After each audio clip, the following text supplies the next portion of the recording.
안녕하세요. 박연미입니다. 오늘 한국은행 기준금리 결정회의를 앞두고 어느 때보다 관심이 높은 건 상징성이 커서입니다. 안팎의 물가만 보면 인상이 자연스럽지만 사상 첫 총재 없는 회의에다 우크라이나의 전황, 또 경기 둔화 우려까지 고려할 게 많습니다. 총재가 없어도 금리를 올린다면 물가 상황이 아주 다급하다는 뜻이라 금리 올리고도 기대 인플레이션을 자극할 수 있습니다. 정권 이양기에 이자 부담이 커진다는 고민도 있겠죠. 채권 시장의 전망은 정확히 반반입니다. 방송 중에 결정될 금리, 여러분 생각은 어떠신가요? 4월 14일 목요일, 여러분은 지금 삶을 발전시킬 경제발전소를 듣고 계십니다.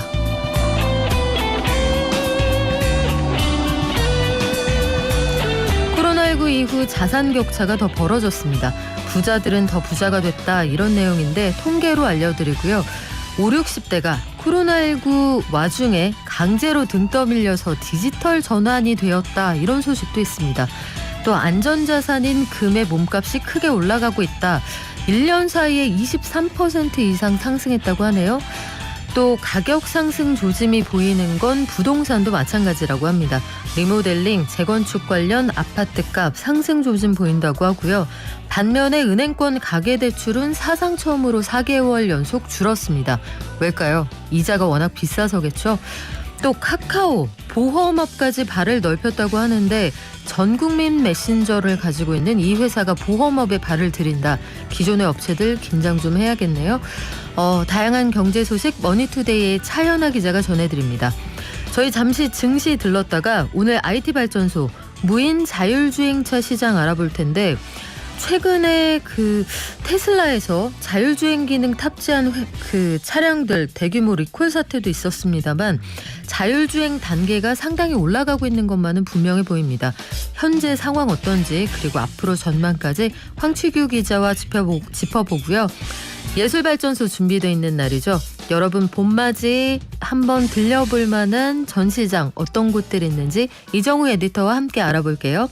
저희 방송 중에 단문 50원, 장문 100원, 샵 0951로 받고요. 유튜브 또 TBS 앱도 열어두겠습니다.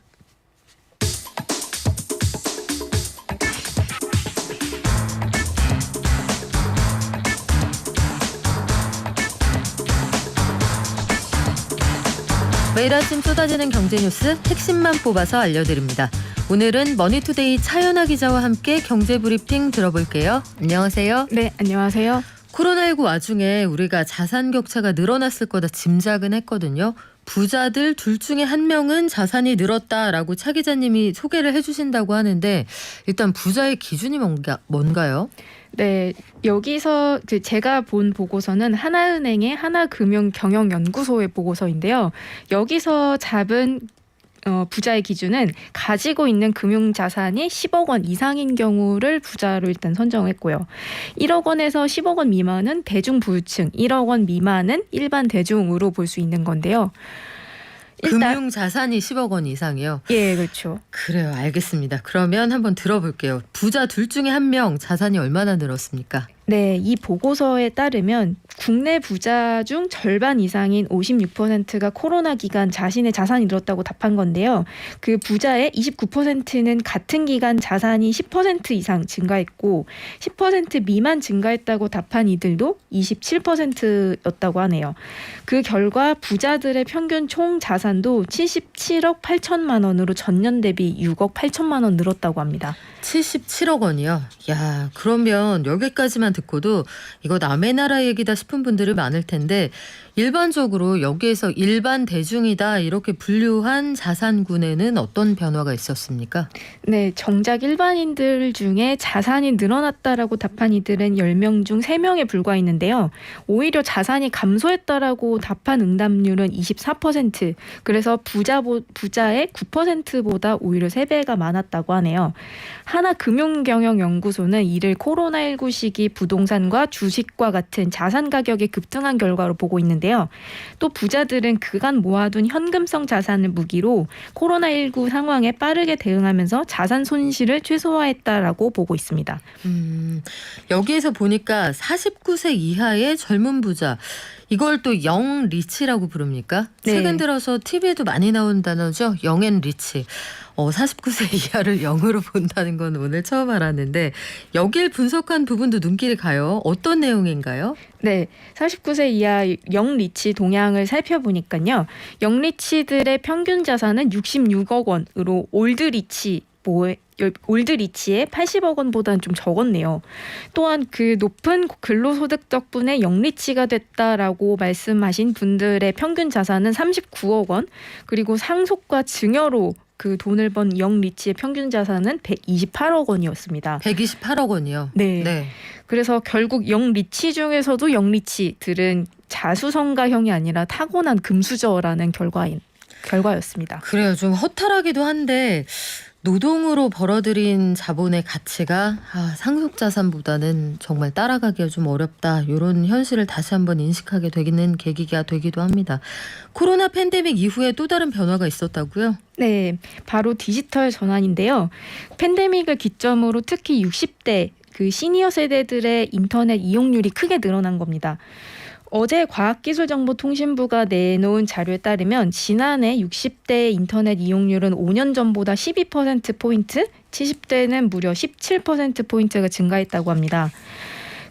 그 연령대별 인터넷 이용 분야 차이가 좀 보였는데요. 10대는 교육과 온라인 게임, 20대, 30대는 클라우드와 금융상품 거래를 많이 했고요. 40대, 50대는 인터넷 쇼핑과 인터넷 뱅킹을 많이 썼고 60대 이상은 동영상, 소셜미디어를 많이 사용하는 것으로 나타났습니다. 그리고 스마트 기기 활용도도 좀 많이 높아졌는데요.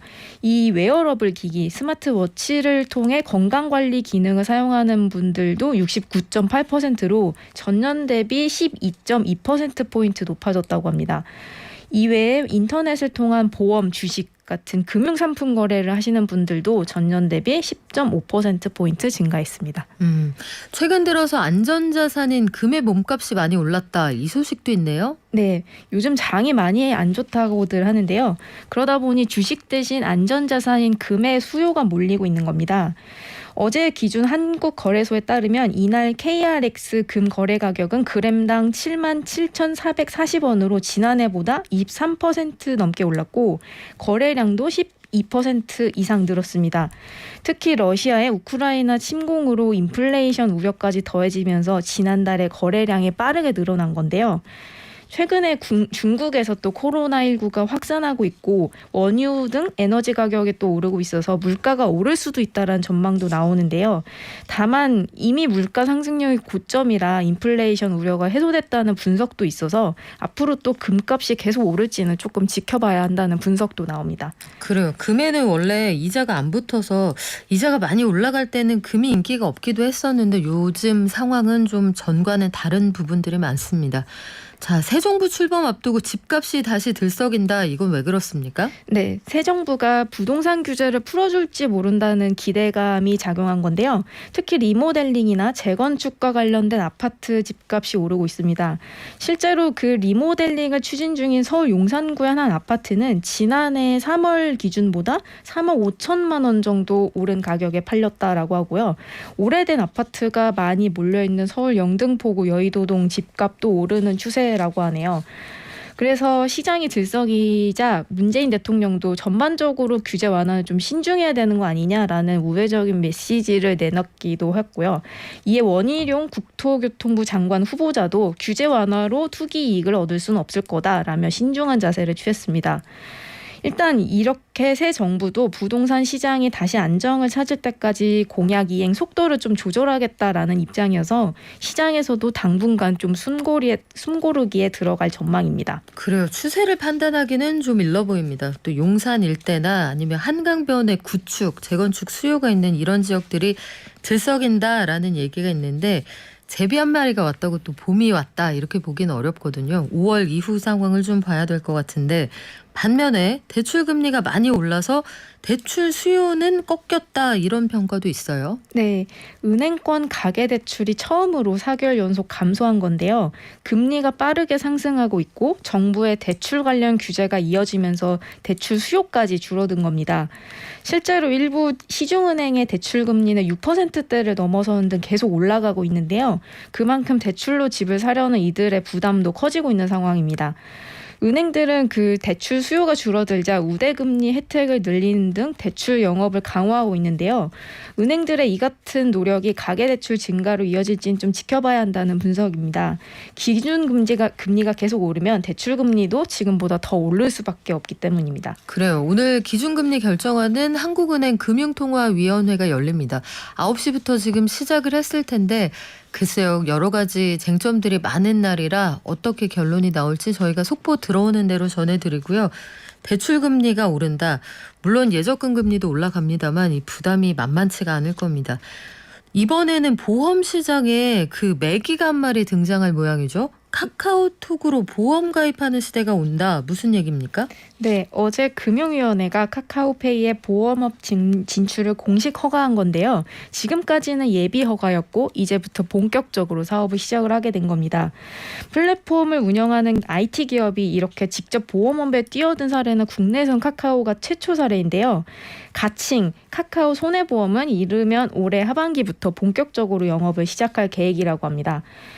우리가 하반기에 볼 수 있게 될 서비스는 카카오톡 기반의 미니 보험이 될 것 같은데요.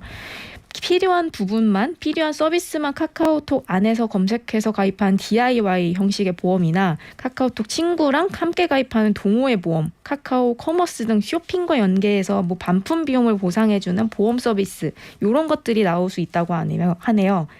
아무래도 젊은 층 접근성이 높은 이 같은 서비스로 IT 기업인 카카오가 미래 보험 시장을 좀 차지하게 될 거 아니냐라는 그런 전망도 나옵니다.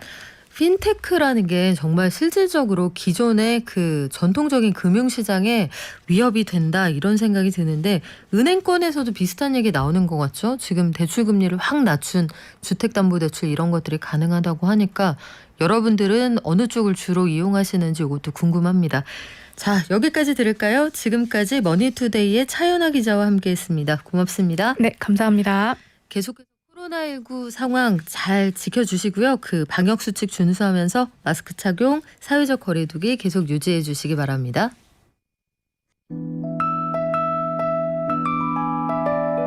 개미 한 마리, 개미 두 마리, 개미 세 마리가 사과를 들고 하나, 둘, 셋.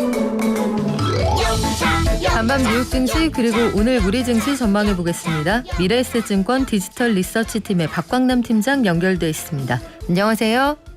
예, 안녕하십니까. 간밤 뉴욕 증시 어땠습니까? 예, 일단 미국 증시는 인플레이션 피크아웃 이슈가 지속되면서 국채금리가 하락하는 흐름을 보이자 기술주 주도로 상승을 했습니다. 더불어 델타항공이 컨퍼런스콜에서 2분기 흑자 전환 가능성을 언급하자 이 리오프닝 관련 업종이 급등하는 등 우크라이나, 금리 급등, 경기 둔화 등 이런 매크로 이슈보다는 실적 시즌으로의 이슈 전환이 본격화되면서 상승폭이 확대됐습니다.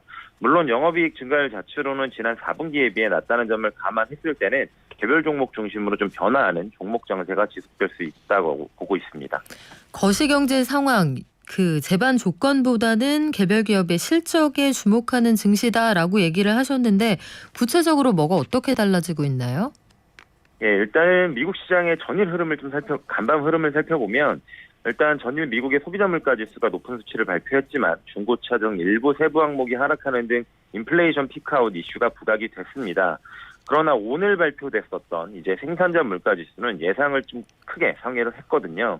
그러면서 둔화되는 듯하던 생산자 물가 상승폭이 재차 확대되면서 여전히 물가 불안이 지속되는 지표가 발표됐음에도 불구하고 주식시장은 물가보다는 본격적인 실적 시즌에 초점을 맞추면서 실적 호전 기대 중심 종목으로 상승세를 좀 이어간 게 특징이었습니다.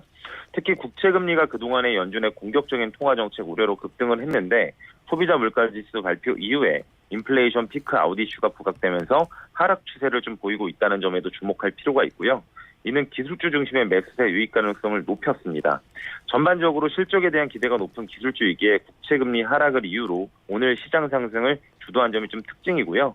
그리고 오늘이 미국의 이제 옵션 만기일입니다. 이것을 앞두고 개별 옵션 청산했다는 효과도 기술주 강세를 촉발했다고 볼 수도 있습니다. 종목별로도 물가나 연준, 우크라이나 등 이슈에서 실적으로 이슈 전환이 본격화되고 있는데요. 방금 말씀드렸던 것처럼 오늘 실적을 발표한 델타항공이 비용 증가에도 불구하고 2분기 흑자 전환할 것이라고 언급을 하자 여행, 호텔, 항공, 크루즈 업종이 전반적으로 급등을 했습니다. 실제 미국의 교통안전국의 공항 이용객 수도 코로나 이전에 근접한 수치를 발표하면서 이런 것들이 아무래도 좀 기대가 된다라는 전망이 좀 있었습니다. 이 현재의 주식시장 움직임을 보면 이런 실적 호전 기대가 높은 종목 중심으로 강세를 보였다는 점에서 당분간은 매크로 이슈보다는 개별 기업 실적 발표에 주목할 필요가 좀 있어 보이고 이번 주에는 금융주고요. 다음 주부터는 본격적으로 미국의 기술주들의 실적 발표가 예정이 되어 있습니다. 실적 시즌마다 우리가 주요하게 들여다봐야 되는 포인트가 있잖아요. 이번에는 어떤가요? 예, 이번에는 높은 물가와 금리 환경의 변화 등으로 기업 실적 둔화에 대한 우려가 시장 기저에 깔려있는 상황이라고 보시면 좋을 것 같습니다. 그렇기 때문에 이번 실적 시즌에서는 얼마나 마진을 잘 방어했는지 여부하고 향후 추가로 수요 둔화를 만들지 않고 가격 전가를 시킬 수 있는지 여부에 대한 가이던스 제시를 하는지를 포인트로 좀 보실 필요가 있을 것 같습니다. 그렇기 때문에 앞서 언급한 것처럼 실적 호전 기대가 높아지는 항공주나 크루즈 같은 업종이 강세를 보였다라고도 말씀을 드릴 수 있을 것 같은데 실적 시즌의 전반적인 어닝 추정은 시장 조사업체 팩트셋에 따르면 S&P 500 기업들의 1분기 영업이익은 전년 대비 4.5% 증가했을 것으로 추정을 하고 있습니다. 이는 지난 4분기에 발표됐던 전년 대비 29.2% 비해서는 크게 둔화된 것은 사실이나 사실 계절적인 영향 플러스 그다음에 기저효과가 있었다는 것을 감안했을 때는 시장에 미치는 영향은 적을 것이라고 보고 있고요. 나아가서 2분기 영업이익이 전년 대비 한 6.2% 올라갈 것으로 전망하고요. 3분기에는 9.5%로 전망을 하고 있어서 개선 속도가 올라간다는 폭에도 주목할 필요는 좀 있을 것 같습니다. 그렇기 때문에 이번 실적 시즌에 대한 기대 심리는 점점 높아지고 있다 정도로 보시면 좋을 것 같고요. 그리고 이 시장이 높은 인플레이션에 따른 소비 둔화 및 비용 증가 등으로 이번 1분기 실적 결과보다는 향후 전망을 알 수 있는 가이던스에 더 주목하고 있어서 저희 비용 증가가 가능한 기업군을 중심으로 지속적으로 좀 견고한 흐름이 예상되고요. 반면에 신용등급이 낮은 한계 기업들 중심으로는 비용 증가 등을 감안했을 때 부진할 수 있기 때문에 이 종목 차별화 장세가 계속적으로 될 것으로 전망을 하고 있습니다. 오늘 우리 시장은 어떻게 출발했습니까? 일단은 미국 시장의 강세 영향과 국채금리의 하락, 달러원 환율 하락 등 영향으로 양대 지수 모두 상승 출발은 했었고요. 다만 코스피 같은 경우에는 대형주들이 전일 상승에 따른 차익 실현 움직임이 나타나면서 좀 혼조세를 보이고 있는 것이 특징입니다.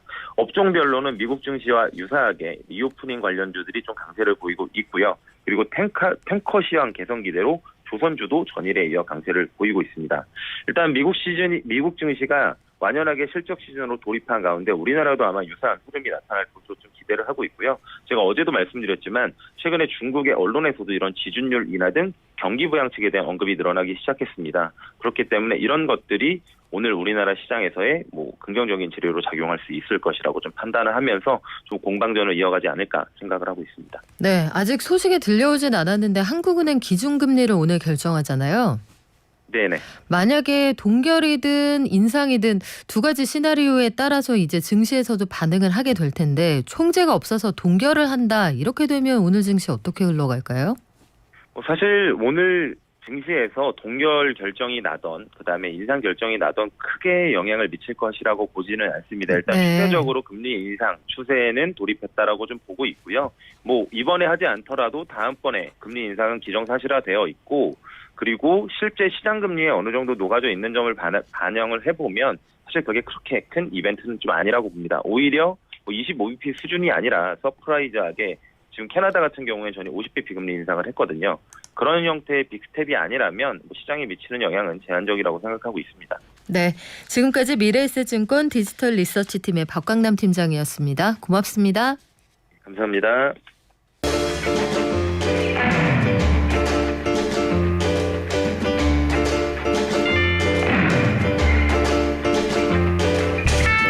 여러분 영화 백투더퓨처 생각나시나요? 거기에 나왔던 미래가 2015년이었습니다. 벌써 지난 지 한참 됐죠. 그리고 거기에 그 타임머신으로 등장했던 드로리안이라는 차, 그 자동차가 올해 8월에 전기차로 출시될 예정입니다. 드로리안 모터 컴퍼니라는 회사에서 만든다고 하는데 상황이 이렇게 되니까 하늘을 나는 자동차 이런 것도 만들려면 얼마든지 만들 수 있는 세상이 됐거든요. 그런데 완전 자율주행 기술을 도입하는 것만은 만만치가 않은 것 같습니다. 사람 손 안 타는 완전 자율주행차. 이거 타고 출근할 수 있는 날 멀었을까요? 멀지 않았을까요? 요 얘기해 주실 황치규 기자 현장에 나오셨습니다. 안녕하세요. 안녕하십니까. 황 기자님, 그 백투더퓨처에서 네. 우리 그 되게 신기했잖아요. 뭐 굉장히 오래된 영화인데 내용을 디테일하게 기억을 하시네요. 전격 제트 작전. 알고 있습니다. 네, 그렇죠. 네. 그 오라고 하면 오잖아요. 네. 그것도 그 원격 호출 시스템 아닙니까? 그렇습니다. 블루투스. 네. 그런데 이런 거 다 할 수 있는 세상이 됐다고 하는데 아직도 우리가 이 자율주행 기술이 만만치가 않다라고 하는 건 나 혼자 달리는 게 아니어서잖아요. 네. 차 안에 사람이 없는 그 차가 경찰에 단속된 동영상, 요게 되게 화제가 되기도 했어요, 최근에. 예, 며칠 전부터 이제 좀 해외에서 좀 많이 좀 회자가 되고 있는 영상인데요. 그 샌프란시스코에 이제 경찰이 차량을 정지 신호를 해서 이제 차량을 세우는데 아마 이제 밤인데 야간에 라이트를 안 켜서 이제 정지 명령을 내린 걸로 좀 추정이 됩니다.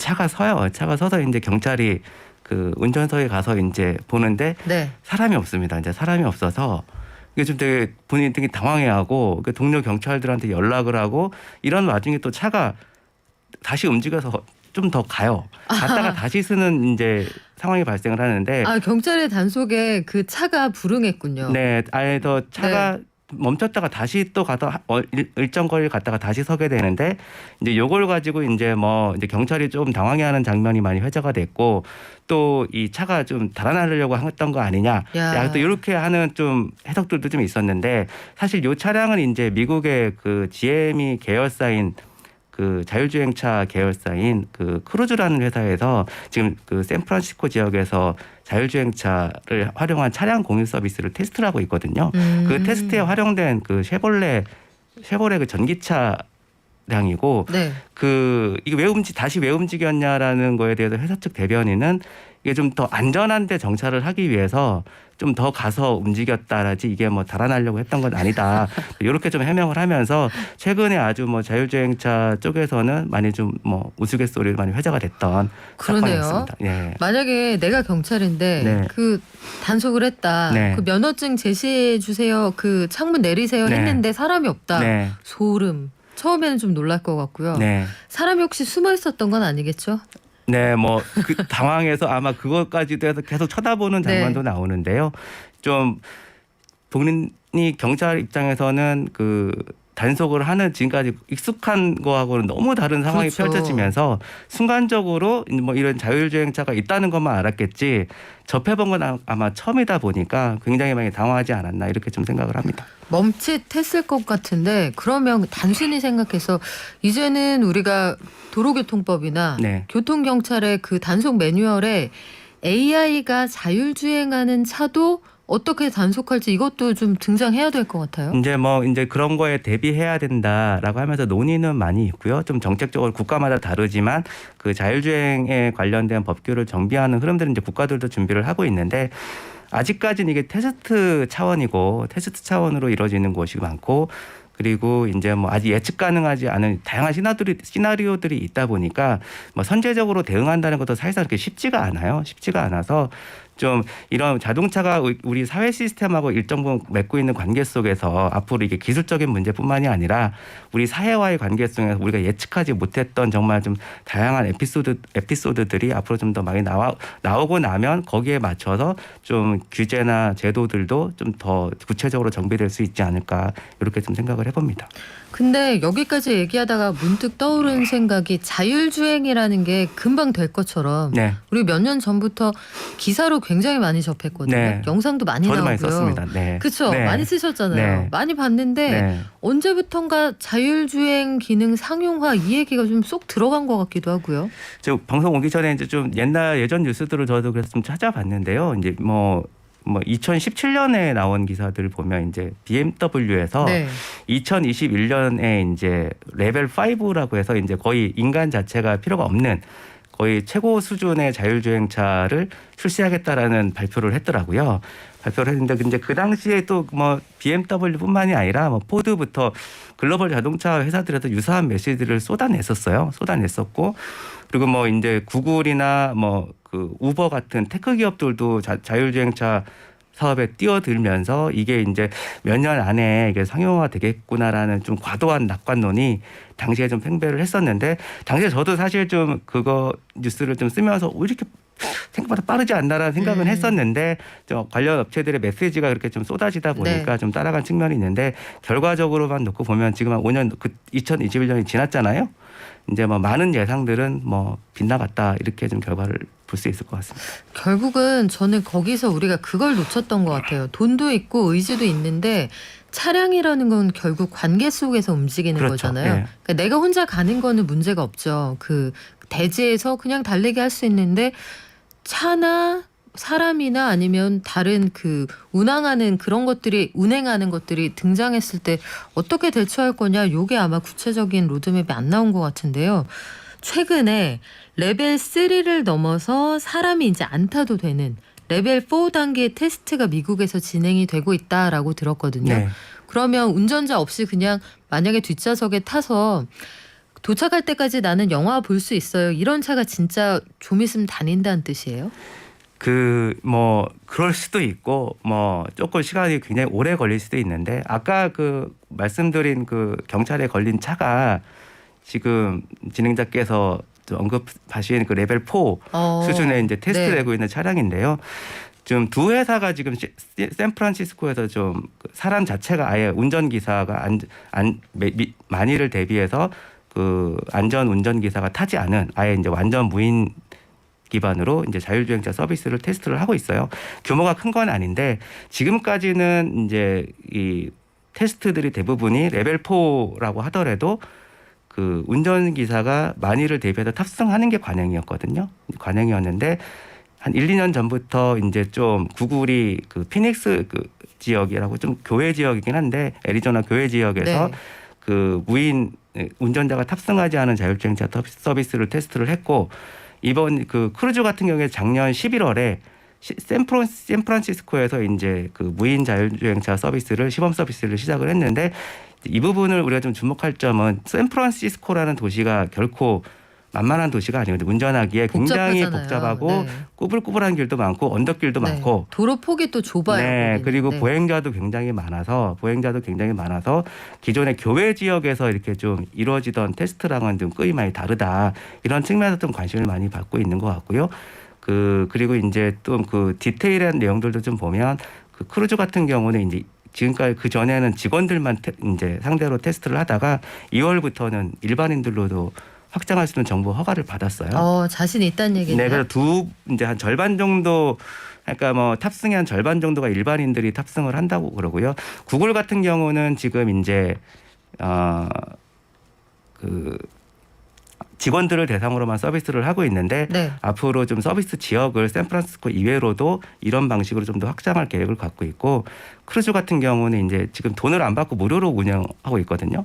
근데 앞으로 이게 이제 캘리포니아 정부에 그 이제 좀 비용을 좀 부과할 수 있는 걸 허가해달라는 좀 허가를 좀 신청해 놓은 상태라 이런 부분들이 좀 되면 특정 지역 내에서의 어떤 이게 광범위한 지역은 아니겠지만 특정 지역 내에서의 어떤 상업적인 어떤 로봇 택시 서비스라고 보통 부르는데 무인 자율주행차에 기반한 로봇 택시 서비스가 시범적으로 좀 일반인들에게 좀 더 많이 보급은 될 수 있는 여건은 점점 마련되고 있다. 이렇게 또 볼 수 있을 것 같습니다. 사실 국내에서도 여러 군데에서 테스트를 하고 있거든요. 네. 여기 상암동에서도 네네. 서울시가 사람이 탑승한 채로 자율주행하는 차량을 시범 운행을 하고 있는 그렇습니다. 상황인데 네. 자율주행 관련 기술 지금 저희가 레벨 뭐 1, 2, 3, 4, 네. 5가 있다 말씀을 드리고 네. 있어요. 네네. 현재 어디까지 할 수 있습니까? 보편적으로 보면 이제 상용화 측면에서 보면 이제 레벨 2 수준이 이제 많이 나와 있는 단계고요. 차량들이 나와 있는 단계고 레벨 2, 1이나 2 같은 경우는 인간이 일단 사람이 운전을 주도하고 필요할 경우에 이제 도움을 받는 이제 그냥 운전을 보조하는 기술 수준으로 좀 평가를 되고 있고요. 지금 이제 조금 상용화가 이제 시작되고 있는 단계가 이제 레벨 3 수준인데 레벨 3 같은 경우는 특정한 조건에서 이제 자율주행이 좀 가능한 자동차가 좀 운전을 주도하는 것이 가능한 그런 단계를 이제 레벨 3라고 하는데 사실 또 레벨 3 하면 같은 레벨 3라도 급이 많이 다른 경우들이 많거든요. 많아서 좀 글로벌하게는 지금 이제 레벨 3가 좀 시장에 나오고 있다. 이 정도 상황으로 볼 수 있을 것 같고 레벨 4에 대한 부분들은 뭐 시범 서비스들이 국내도 그렇고 뭐 해외도 그렇고 여전히 테스트 단계다. 이렇게 볼 수 있을 것 같습니다.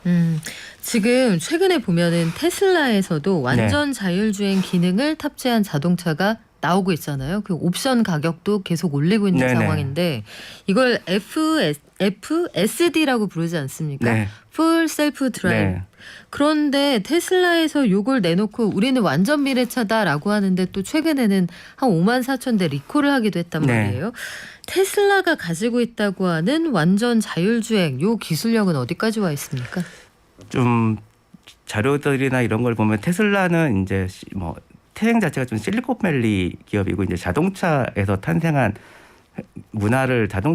회사 문화를 가지고 탄생한 네. 기업이 아니다 보니까 비즈니스 방식이 굉장히 달라요. 그 실리콘밸리 테크 기업 스타일로 지금 자동차 회사를 운영하는 건데 그러다 보니까 이게 또 기존 자동차 업계에서 봤을 때는 굉장히 좀 오버하고 있다라고 좀 비춰질 수 있는 행보들도 좀 많아서 수시로 좀 논란이 벌어지고 있는데 그 FSD 기능도 지금 업계에서 좀 뭐 보편적으로 전문가들이 좀 평가하는 테슬라의 자율주행 기술의 어떤 단계는 2단계에서 3단계 레벨 2에서 3 사이에 있는 거 아니냐 이 정도로 평가받는 경우가 많거든요. 근데 이제 이 FSD라는 용어 자체가 그리고 이 용어를 보통 앨런 머스크가 직접 얘기를 다 합니다. 이러다 보니까 사람들이 내가 운전사가 없어도 내가 운전을 하지 않아도 이제 다 알아서 하는 거라는 약간의 좀 오해를 판타지를 심어주는 불러일으키는군요. 마케팅을 펼치고 있다라는 지적을 받고 있고요. 그리고 이제 뭐 베타 서비스라고 불러요. 호칭을 베타 서비스라는 또 단계로 이렇게 명칭을 하고 우리는 알파에서 네. 하나 벗어났다. 네, 이제 베타 서비스라는데 베타라는 표현은 공식 서비스가 아니잖아요. 네.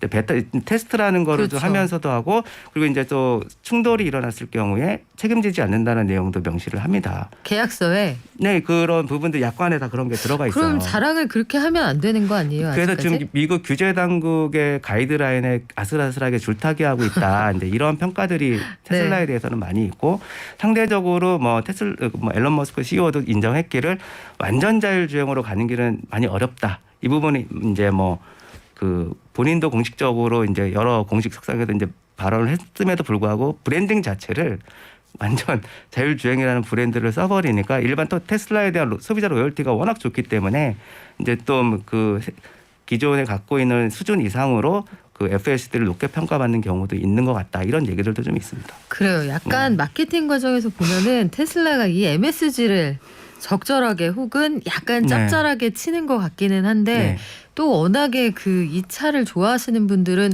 이제 우리는 됐어. 차만 잘 만들면 돼. 이런 분위기도 있어서 요거는 일단 테슬라의 자신감을 받아주느냐 안 받아주느냐 현재까지는 소비자의 선택의 범위인 것 같은데요. 우리나라 자율주행차는 그럼 어디까지 와 있나요? 지금 뭐 레벨 나오고 있는 제품들은 레벨 2의 기술이 들어가 있다고 보시면 될 것 같고요. 올해 이제 현대차에서 하반기에 이제 레벨 3를 상용 국내 출시를 한다고 이제 발표를 했고 요걸 베이스로 이제 글로벌로도 확장하겠다 이렇게 하다 보니까 지금 레벨 3 같은 경우는 작년부터 이제 혼다가 먼저 출시를 했고 이제 시장에 출시되고 있는 상황이어가지고 그렇게 뭐 그 차량 자체만 넣고 상용차 자체만 넣고 오면 타임상 그렇게 늦지는 않았다라고 보는데 이제 연구나 어떤 이제 레벨 그 이상으로 가기 위한 이제 뭐 제도적 그리고 기술적 인프라를 측면에서 보면 좀 뭐 여러 업체들이 한국도 좀 자율주행차 시장에 뛰어들어 있지만 미국하고 이나 중국하고 비교를 해봤을 때는 아직은 좀 그 밑에 좀 멀리서 따라가는 입장이다. 이렇게 보시면 될 것 같습니다. 근데 우리도 IT 하면 둘째가라면 서러운 나라잖아요. 그런데 왜 이 기술에서는 미국하고 격차가 많이 벌어져요? 사실 이제 뭐 인터넷이 이제 뭐 그 탄생 배경을 보면 미국의 그 국방부 산하의 고등방위 그 연구계획국이라고 그래서 그 거기서 이렇게 기술 지원을 자금 지원을 해서 인터넷 기술의 탄생으로 이어졌다라는 이제 사례가 많이 분들이 알고 있을 텐데 사실 자율주행차 기술도 2004년, 5년 7월에 그 이걸 보통 다르파라고 부르는 그 미국 고등방위 연구계획국에서 자율주행차 챌린지 대회를 열어요. 아, 거기서 이게 이제 그 당시에 그 실리콘밸리에 네. 있던 엔지니어들, 대학생들, 그 컴퓨터 공학이나 이 AI를 전공하던 이 젊은 엔지니어들에게 굉장한 도전적인 인센티브를 그때 좀 제공을 해서 그 3차례 정도의 그 챌린지 대회를 하면서 거기에 개발자 커뮤니티가 좀 만들어집니다.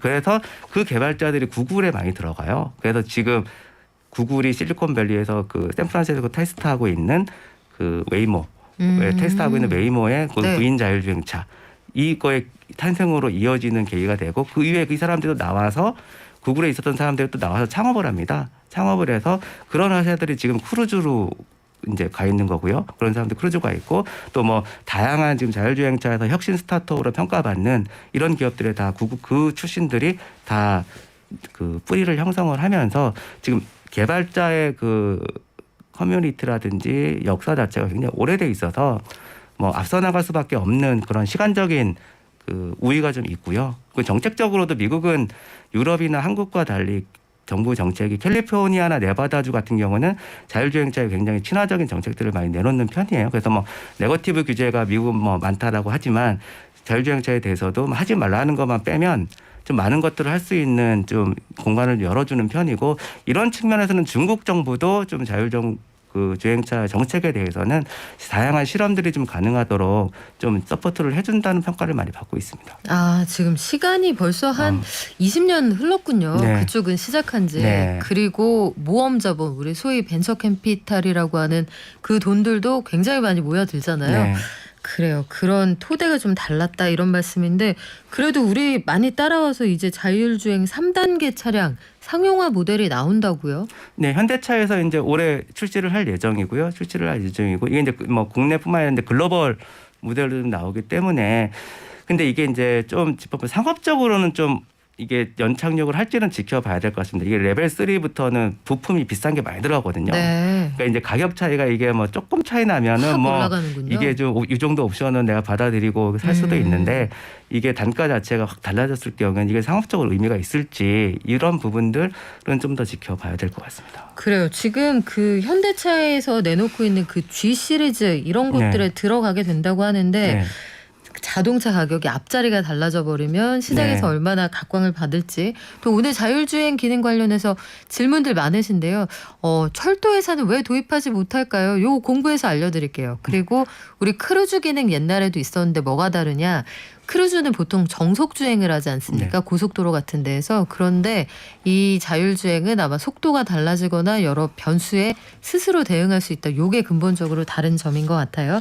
자, 오늘 여기까지 듣겠습니다. 지금까지 디지털 투데이의 황치규 기자였습니다. 고맙습니다. 감사합니다.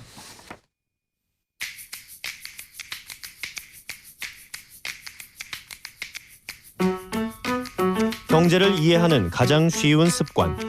월요일부터 금요일까지 매일 아침 9시 경제발전소 박연미입니다.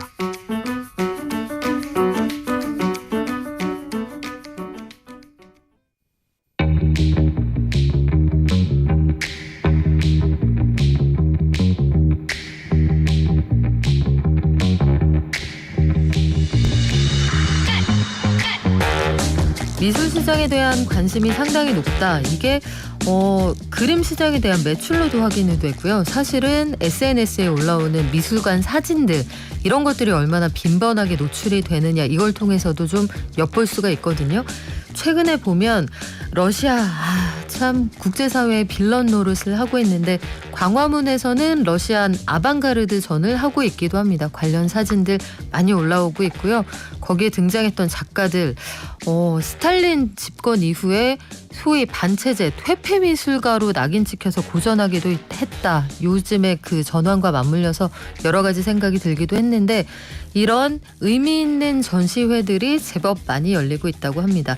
봄맞이 우리 가볼 만한 전시회 어떤 것들이 있을까요?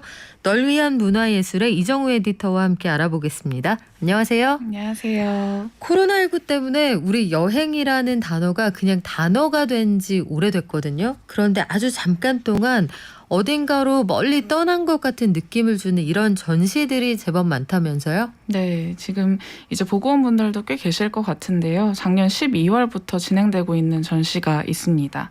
빛 영국 테이트 미술관 특별전인데요. 이 테이트 미술관은 영국에서 2000년에 개관했던 미술관입니다.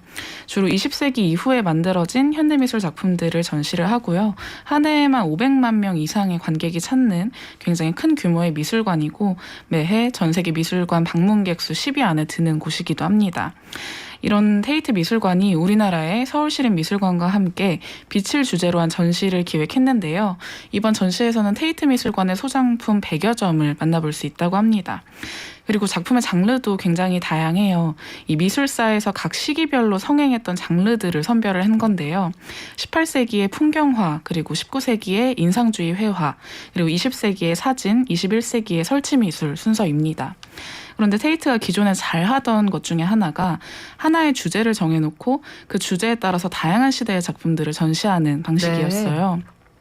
그래서 18세기 풍경화랑 21세기 설치미술을 같은 공간에 전시하는 식으로 전시를 많이 진행했는데 이런 배치가 조금은 낯설게 느껴질 수도 있지만 오히려 그 주제에 대해서 예술가들이 시대별로 얼마나 다양하게 표현을 했는지를 볼 수 있어서 관객 입장에서는 더 폭넓은 감상을 할 수가 있습니다. 최대 공약수를 가지고 미술관에서 전시 기획을 하는 경우가 많잖아요. 그리고 잘 생각해 보시면 우리 국립중앙박물관 이런 곳에서도 그 작품을 설치할 때 왜 수학적으로 각도를 조정해서 네. 사람들이 보는 시야에 따라서 이 작품에 대한 느낌을 달리하게 하는 그런 전시를 많이 하거든요. 수학과 미술의 만남이 사실 현장에 제법 많습니다.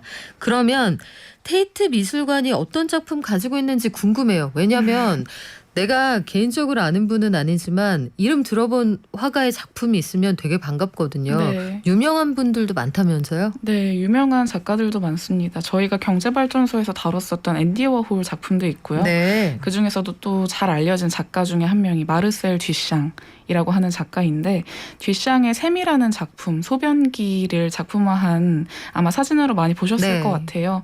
기성품이었던 변기를 미술관으로 가지고 와서 현대미술의 가능성을 좀 확장한 작품으로 여겨지는데 1917년도에 듀샹이 이 작품을 제작하고 1964년도에 16점으로 에디션을 만들었어요. 그리고 그 중에 한 점이 테이트 미술관에 있습니다. 그리고 저희가 또 다뤘었던 마릴린 먼로의 초상화 시리즈 앤디 월 작품도 이곳에 있고 그리고 지난 2019년도에 아마 전시 보고 오신 분들 꽤 계실 것 같은데 데이비드 호크니 전시가 굉장히 크게 열렸습니다. 그때 당시에 그 포스터의 메인 이미지로 활용이 됐었던 작품인 더 큰 첨벙도 테이트 미술관이 소장하고 있고요. 그리고 그 중에서도 또 유명한 작가가 피카소인데요. 네. 피카소의 작품 같은 경우에는 이 테이트가 소장하고 있는 작품 중에 가장 비싼 작업입니다. 1932년도작인 누드, 녹색잎과 흉상이라는 작업인데요. 뉴욕 크리스티 경매에서 1억 650만 달러에 낙찰이 됐습니다. 하나로 환산하면 1,306억 원 정도라고 해요. 그래요. 피카소 작품도 많이 알려져 있어서 아마 국내에서 보실 수 있으면 좋은 기회가 될 것 같은데 우리가 또 요게 궁금합니다. 어제 저 라디오스타에서 민호 씨 나와서 네. 민호 씨 작품이 오스트리아 왕실에 걸렸다 이 얘기 듣고 역시 왕실화가 이런 생각이 들었는데 현장에서 우리가 만날 수 있는 대표적인 작품 또 굉장히 작품이 고가인 것들 이런 것들도 전시가 되나요? 네, 이번에 전시되는 작품 중에 가장 대표적인 게 윌리엄 터너의 작품입니다. 윌리엄 터너 같은 경우에는 영국 국민 화가로 좀 알려져 있는데요. 당시에 영국의 화가들 중에서도 좀 빛이라든지 혹은 빛이 만들어내는 색감 같은 것들을 정교하게 연구했다라고 평가받는 작가입니다. 또 테이트 미술관에서 매해 주목할 만한 예술가를 선별해서 상을 주는데 그 상의 이름이 터너상이기도 해요. 그만큼 영국에서는 좀 중요한 작가로 여겨지는데 이번 전시에서 터너의 작품 대홍수 후의 아침을 만나볼 수가 있습니다. 그간에는 굉장히 정교하게 빛에 대해서 연구하고 좀 수학적으로 표현을 해왔다면 이 작품에서는 즉흥적으로 본인이 느꼈던 감정들을 역동적으로 표현한 작업인데요. 이번 전시를 통해서 만나볼 수 있으니까 한번 눈여겨보시면 좋을 것 같아요. 그래요. 오늘 그 이정우 에디터가 준비해 오신 이 작품의 리스트를 보니까 피카소 작품 중에는 우리 돈으로 1,306억 원짜리 작품도 있다고 하고요. 말씀하신 그 모네 작품 같은 것들은 보험 평가액이 500억 원이다. 네. 어마어마한 작품들이 많군요. 맞습니다. 그러면 테이트 미술관처럼 세계적인 미술관 작품 100여 점을 국내에서 볼 수 있다. 요 자주 열리는 기획인가요? 사실 미술계에서는 이런 전시를 좀 블록버스터급 전시라고 많이 표현을 해요. 네. 이런 블록버스터급 전시가 종종 있기는 합니다. 한 2년에 한 번 정도씩 열리는데 이 블록버스터급 전시 중에서도 뭐 주요 작품의 수가 얼마나 되는지 그리고 습작이라든지 드로잉 작품들 같은 경우에는 약간 허수로 좀 여겨질 수 있기도 한데 이런 작품들은 또 얼마나 되는지에 따라서 그 안에서 달라져요. 그런데 이번에는 원화 100점으로 꽉꽉 채워져서 블록버스터급 전시 중에서도 조금 귀한 전시라고 말할 수가 있을 것 같습니다. 그렇다면 저는 놓치지 않을 거예요. 네. 한번 가보고 싶다는 생각이 드는데 최근 들어서 아마 여기 이건희 컬렉션 모아놓은 이 전시도 이 예약하는 게 상당히 힘들다고 제가 네. 들었습니다.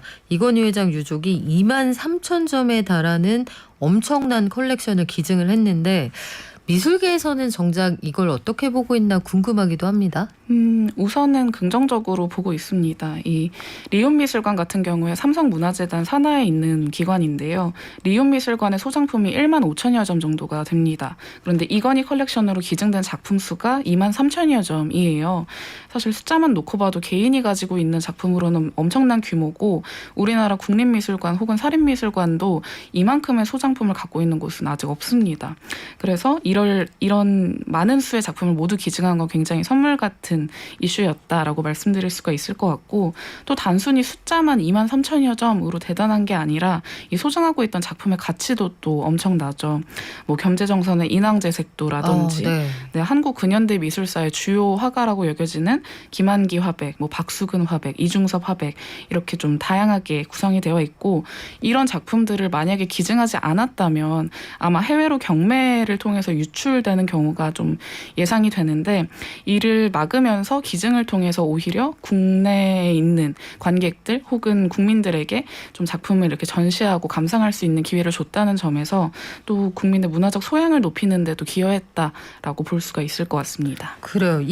이건희 컬렉션 보고 싶었는데 못 본 분들 많을 거거든요. 어디에 가서 어떤 방식으로 볼 수가 있는 건가요? 지금 서울에서는 국립현대미술관과 국립중앙박물관 두 군데에서 진행이 되고 될 예정인데요. 국립현대미술관에서 진행되고 있는 전시는 작년 7월에 화제가 됐었던 이건희 컬렉션 특별전입니다. 원래는 어제 종료될 예정이었는데 이 전시가 연장이 돼서 6월 6일까지 관람이 가능해졌어요. 무료 관람이고 그동안에는 온라인 예약을 통해서 진행을 하다 보니 예약이 굉장히 까다로웠었는데 오늘부터는 현장 발권 진행합니다. 1인당 한 장만 발권을 할 수가 있고 전시장 내 동시 관람 인원을 100명으로 유지한다고 해요. 그래요. 이게 보고 싶은 사람이 많았는데 정치인들이 새치기에서 들어갔다 이런 논란이 있기도 할 정도로 굉장히 큰 관심을 받았습니다. 교과서에 나올 만한 그런 작품도 많았고요. 대단한 작품들이 많다라고 들었는데 대표적으로 어떤 것들 볼 수 있나요?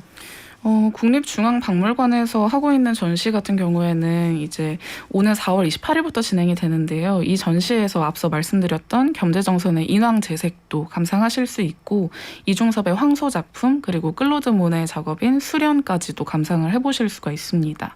그리고 국립현대미술관에서는 이중섭뿐만이 아니라 김한기 화백이라든지 박수근 화백 작품들도 많이 만나보실 수가 있고요. 그렇군요. 이런 작품들을 무료로 혹은 그 저렴한 입장권을 구입을 하면 볼 수가 있다. 요거 놓치시면 좀 아까울 것 같기도 한데 우리가 평소에 보던 전시들과는 좀 다른 색다른 전시도 열리고 있다고요? 네, 지금 서울숲에 있는 갤러리아 포레에서 팀보타 특별전이라는 전시가 진행되고 있는데요. 지난 20일에 시작되었습니다. 이 팀보타라는 이름이 조금 낯서실 수도 있을 것 같은데 팀보타는 자연을 소재로 한 설치미술로 유명한 국내 아티스트 그룹이에요. 매년 이제 전 세계에서 전시를 진행을 하는데 약 40만 명 이상의 관람 관람객이 항상 방문할 정도로 인기가 높다고 합니다. 이 전시의 좀 특별한 점은 어떤 작품을 감상하기보다 이 전시 공간에 들어서면 도심 속에서 이제 숲을 주제로 해서 일상에서 접하기 힘든 꽃이라든지 식물을 생화로 전시를 하고 있다라는 점이에요. 그래서 오감으로 이 향기를 느끼면서 감상하실 수가 있고 좀 모두 다 살아있는 식물로 구성되어 있다 보니까 도심이라든지 자연을 좀 떠나고 싶은 분들께 추천드리고 싶은 전시입니다. MZ세대가 여기에 가서 사진을 많이 찍어 올리던데 특별한 이유가 있어요?